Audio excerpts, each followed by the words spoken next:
このタミヤのね、32分の1シリーズはね、このボリューム感がすごいし、まずこの箱がね、カメラのフレームに収まらないんですよね。もうすっかりね、これ作るのかなーっていう雰囲気になっちゃってるんですが、今回はね、こっち72分の1スケールのコルセアを作っていきたいと思います。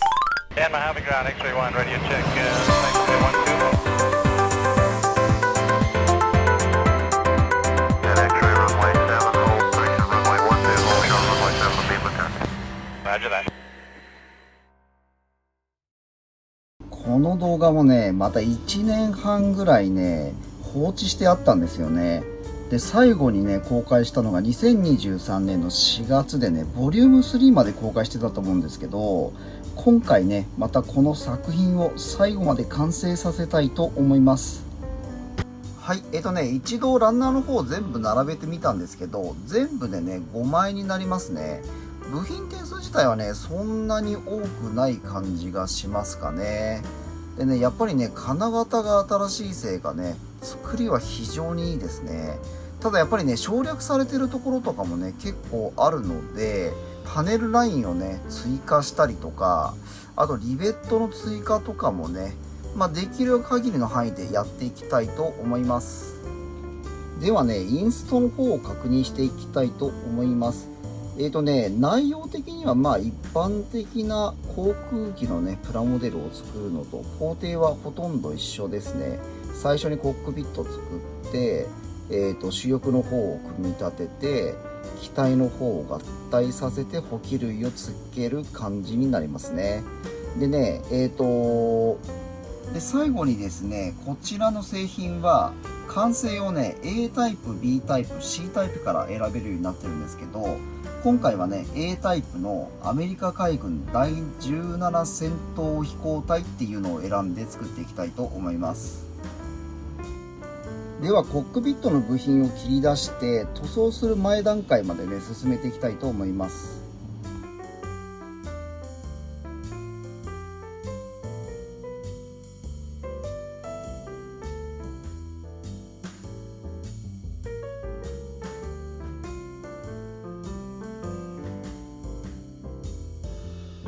コックピットの塗装はね、インスト通り XF3 と XF5 を使っていきます。で、発色を高めるためにね、まずは下地にタミヤのファインサーフェイサープライマーをね、塗装していきたいと思います。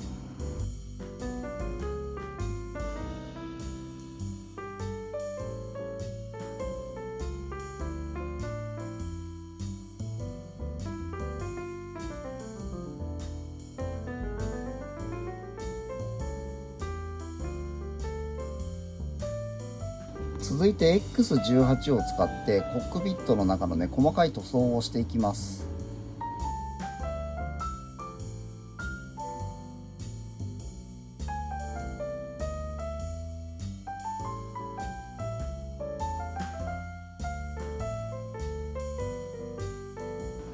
コックピットを完成させる前にね、ガイアノートのエナメルカラーでちょっとね、汚しの塗装をしていきたいと思います。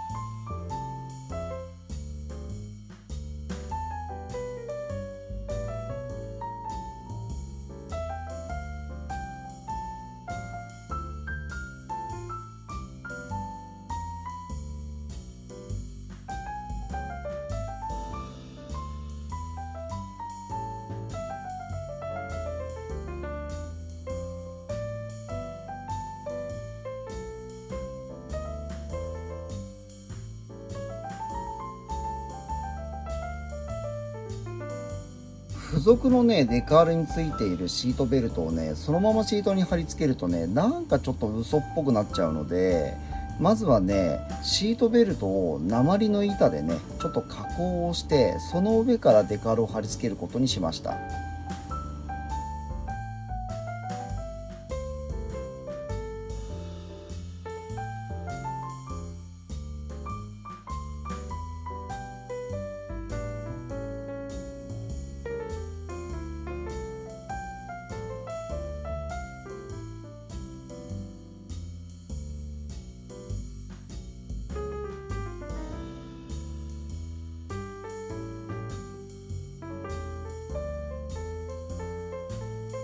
ではね、続いてケーキ類のデカールを貼り付けていきます。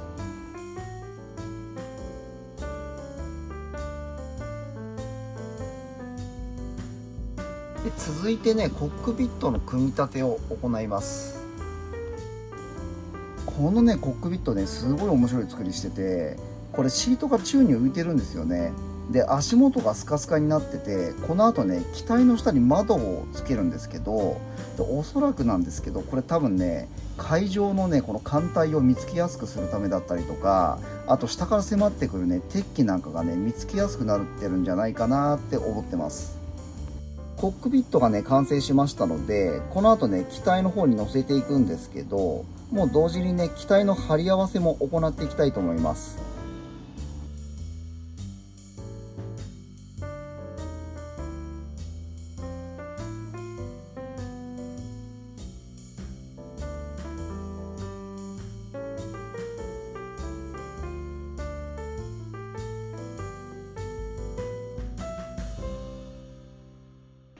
機体のね合わせ目消しやリベットなどのねモールドが省略されているところがあるので、ちょっとね手元にあんまりね詳しい資料がないのですが、こんなところにね入っているのではないかなと思うところに追加していきたいと思います。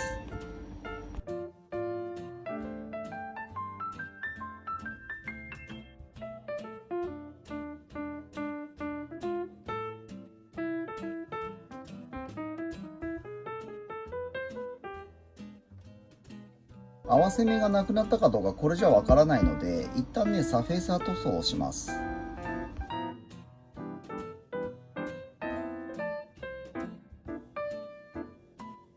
合わせ目はね綺麗になくなったんですけど、やっぱりねこの辺りとかちょっとモールドが消えかかっちゃってるので、これからね再現していきたいと思います。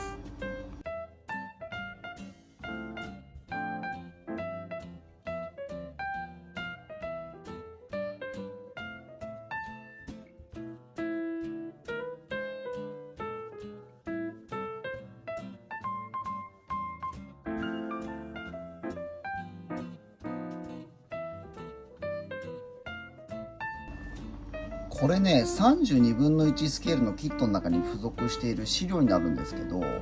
今回ねこの制作しているね72分の1スケールのキットとね実際ちょっと比べた時に省略されているところとかどこなんだろうなーって見てたんですけど、これねタミヤの製品やっぱすごいなと思うのが、省略されている箇所がねほとんどないんですよね。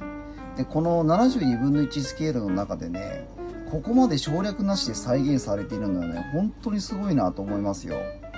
でこの主翼の部分とかもねちょっと見比べてみたんですが、裏面にね若干ちょっとリベットとかがあった方がいいかなって思うところがあるんですけど、機体に関してはねもう正直これ以上手を尽くすところがない感があるんですよね。で本来ねあるかどうかわかんないんですけど、ちょっとこの辺のねパネルのところに入っている筋彫りのモールドのところのリベットをねちょっと入れてみて、今回はね一応モールドの追加はそれぐらいにしておこうかなって思ってます。ではねまずこの主翼の裏の部分にねリベットを追加していきたいと思います。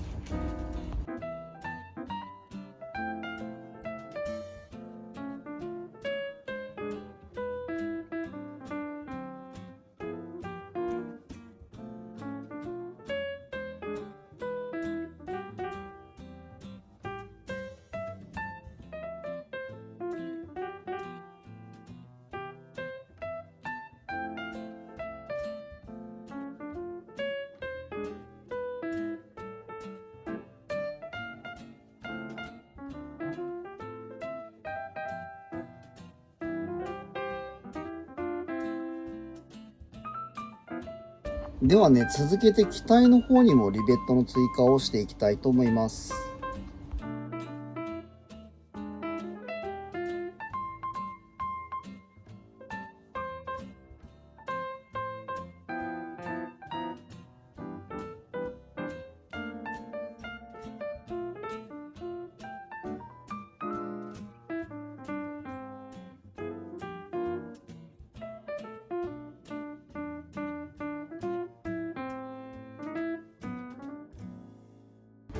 はい、ではね、主翼を機体に取り付けていきます。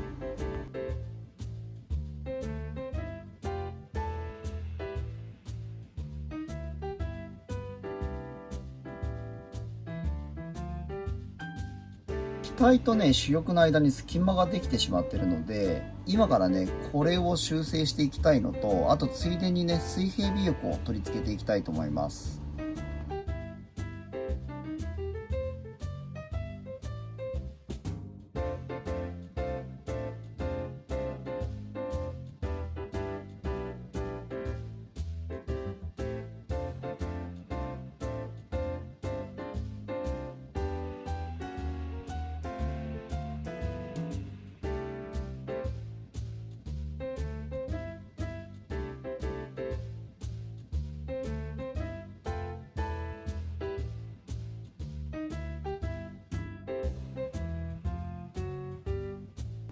塗装前にね、養生の準備をしていきます。最近はね、結構練り消し使ったりとかすることも多いんですけど、実際こうやってね、スポンジを使ったりとかしてもね、結構うまくね、養生できますよ。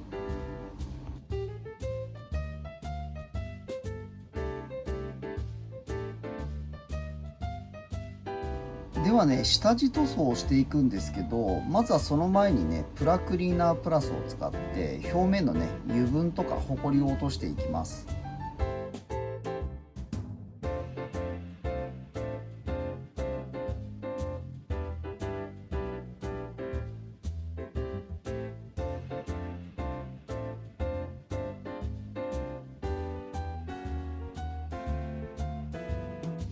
ここまではね、かなりいい出来になったんじゃないですかね。もともとね、モールドとかしっかり入っててね、製品的に優れてるんですけど、リベット追加したりとかしてね、さらにリアルになった気がします。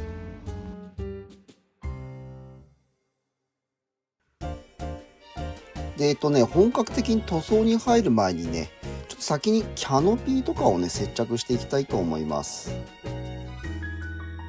はい、キャノピーの接着にはタミヤのマルチパーパスセメントを使っていきます。プラ用のね、接着剤とか使うとね、結構ね、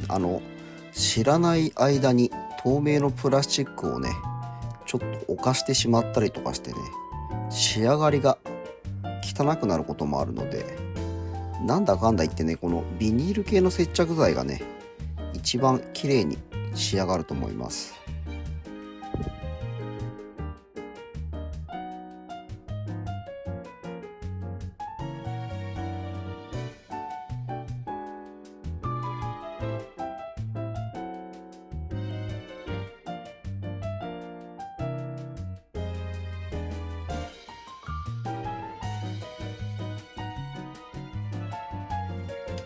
キャノピーのマスキングはね、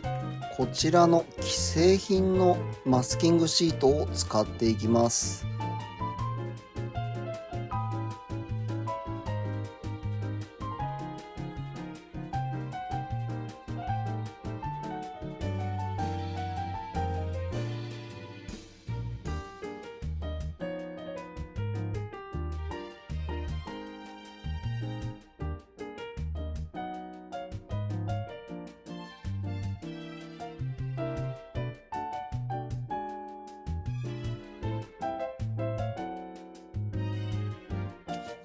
はい。でね、ちょっと塗装をする前に、一旦ね、3000番のスポンジヤスリで表面を磨いていきます。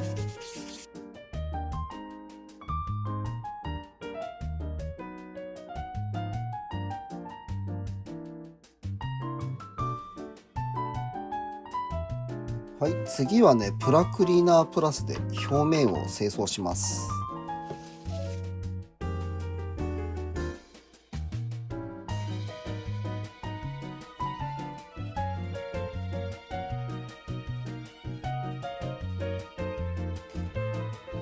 はい。まずは下地塗装でね、サフェサーのエボブラックを塗装していきます。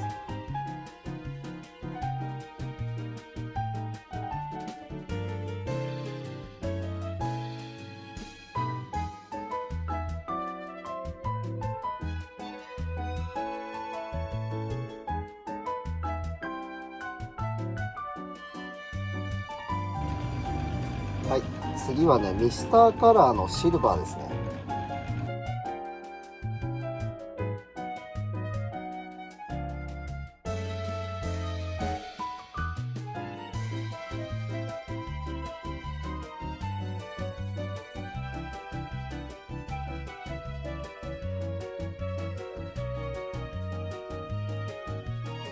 はい、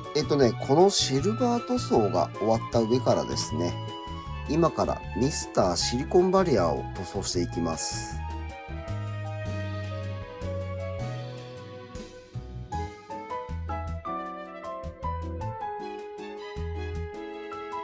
シリコンバリアの塗装の後はね、本格的に本塗装を始めます。はい、まずはね XF23 で塗装していきます。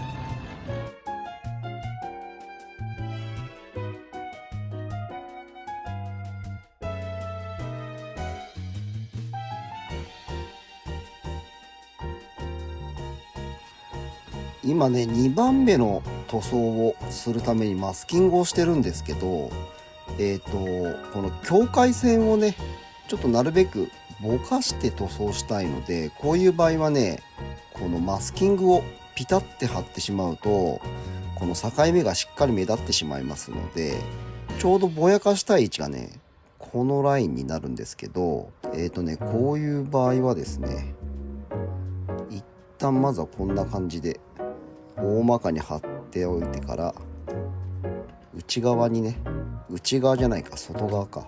外側にこんな感じでマスキングテープをね折り曲げます。は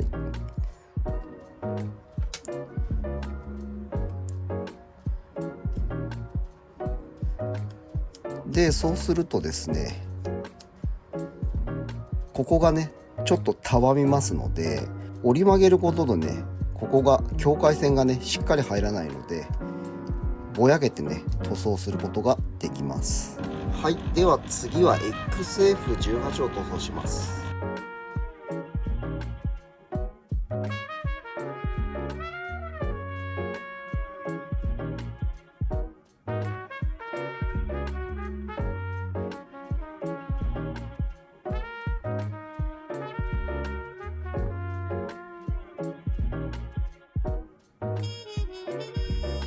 はい、いよいよね最後にこちらの XF17 を塗装します。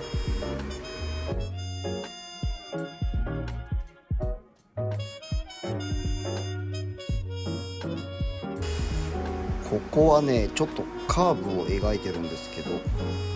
練り消しをね使ってマスキングをしていきたいと思います。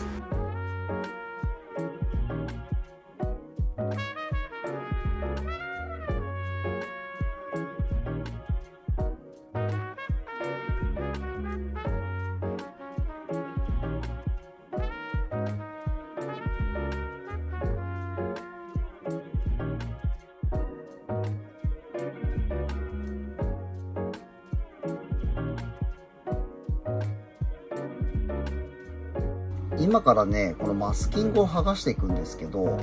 これね下地にシリコンバリア塗っちゃってるので、あんまりね勢いよく剥がすと下地まで出てきちゃうので、気をつけながらねゆっくり剥がしていきます。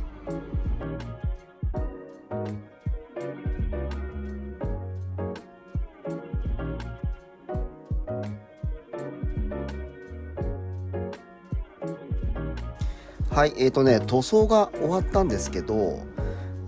これからねこんな感じで、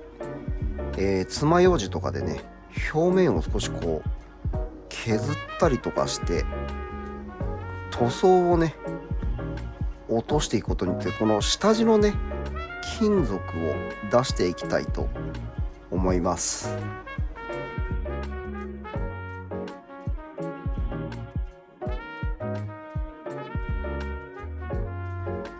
これ本塗装でする前にシリコンバリアを塗装してあるので、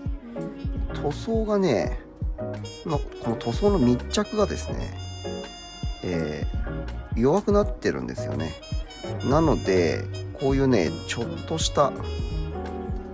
この傷を入れるだけでね簡単に塗装が剥がれます。のかな。あんまちょっとねやりすぎるとわざとらしくなっちゃうんで、ほどほどにしておきましょう。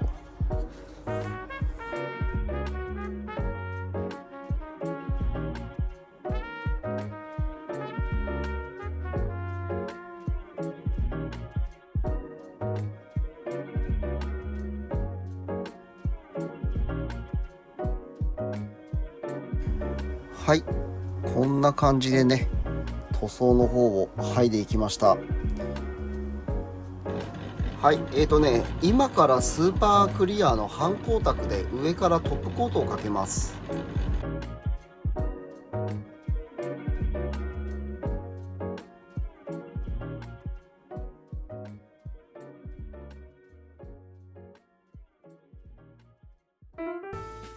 はい、デカ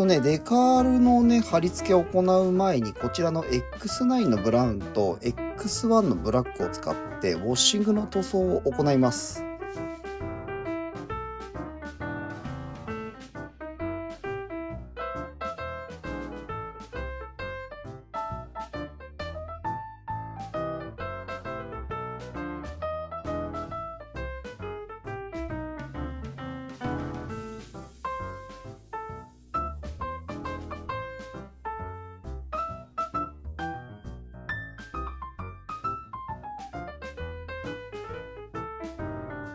余分な塗料をテレピンを使って落としていきましょう。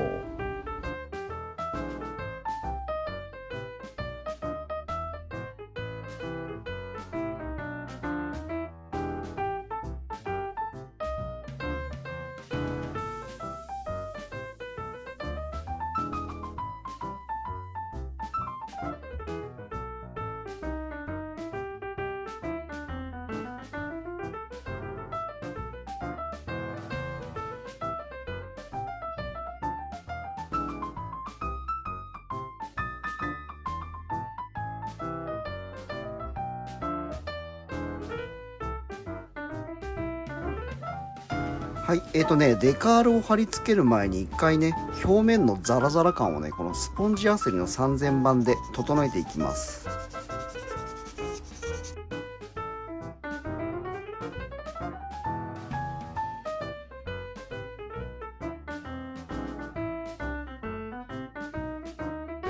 ではね、デカールの貼り付けを始めたいと思います。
結構ね制作も終盤に差し掛かってるんですけど、今からねエンジンとか、あとランディングギアとかね補給類をつけていきます。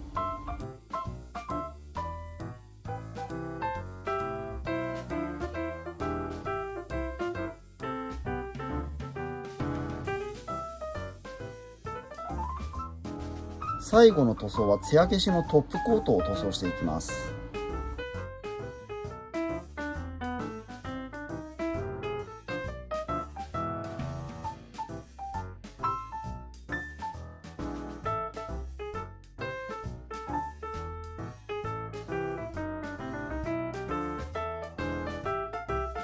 では最後にねキャノピーのマスキングシートを剥がしていきましょう。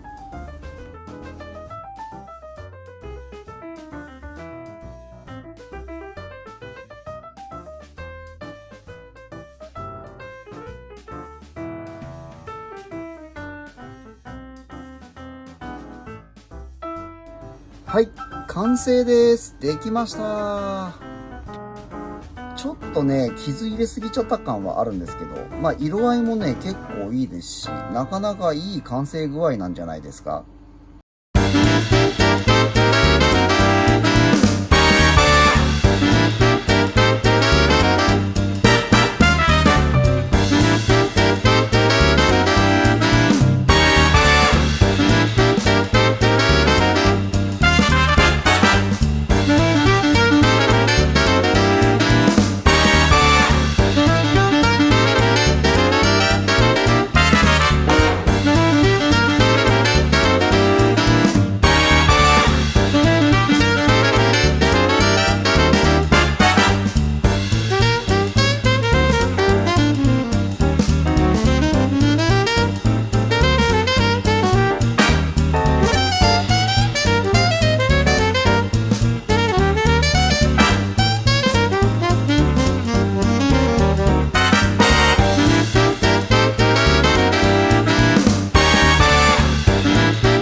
ご視聴いただきありがとうございます。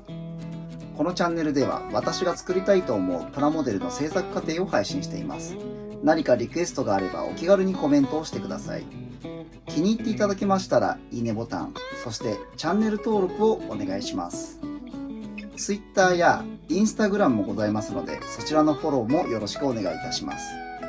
また次の動画でお会いしましょう。バイバーイ。